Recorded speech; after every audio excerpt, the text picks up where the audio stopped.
I don't know about you, but I love butterflies.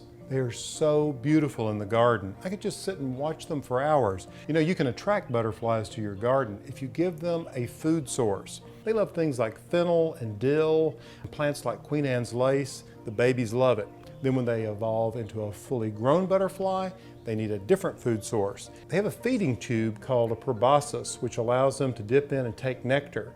They also love to get moisture from the ground. If you've ever noticed little mud puddles after a rain and the butterflies all around the edge of it taking up moisture, well, you can simulate that in your home, but you can also fortify it with nutrients so you can have really healthy butterflies. The recipe is really simple. You're just basically making a mud pie. Now, I've just created this one to show you as an example. This is just an aluminum container, and I filled it with mud and a solution of water, sugar, and salt. You see, all I did was take 1 cup of water, 3 teaspoons of sugar, and just a little pinch of salt. Yes, salt.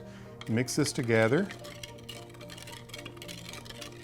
And then you just pour it over the soil.